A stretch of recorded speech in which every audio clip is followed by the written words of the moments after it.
હાલો દોસ્તો, કેમ છો? મજામાં? આજે તમારી સાથે એક નવી રેસીપી શેર કરું છું, સોયાબીન પુલાવ, જે પ્રોટીનથી ભરપૂર ને હેલ્ધી હોય છે. આ પુલાવમાં તમે બેઝિક મસાલા જ નાખવાના છે. હળદર, મરચું, ધાણા, જીરું અને લવિંગ ને મરિયા એ સાંતળી દેવાનું છે ટામેટાં અને ડુંગળીની ગ્રેવીમાં. અને બરાબર સતળાઈ જાય પછી મસૂર ને બાસમતી ચોખા પલાળી રાખવાના 10-15 મિનિટ. 10-15 મિનિટ પલળ્યા પછી એને આની અંદર નાખી દેવાના છે બાસમતી ચોખા ને મસૂર બંને ભેગું. અને એક બાજુ સોયાબીન જે પલાળી રાખ્યું છે ને એને થોડું જીરું અને તેલ નાખી અને ફ્રાય જેવું કરી દેવાના છે સોયાબીન.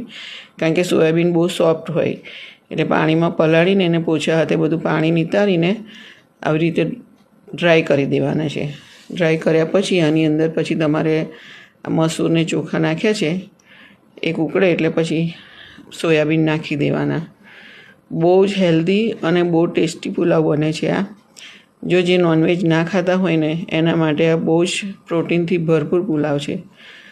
અઠવાડિયામાં એકવાર બનાવીને તમે ચોક્કસથી ખાજો. વિડીયો ગમે તો લાઈક કરજો, શેર કરજો. Thank you so much. મળીશું ફરી વિડીયોમાં. બાય. કહેવાનું ભૂલી ગઈ, બસ આને 1-2 સીટી મારવાની છે અને 2 સીટી માર્યા પછી ઉતારીને ઉપર કોથમીર નાખી દેવાનું છે, કારણ કે એ વિડીયો મારે ઉતારવાનો રહી ગયો.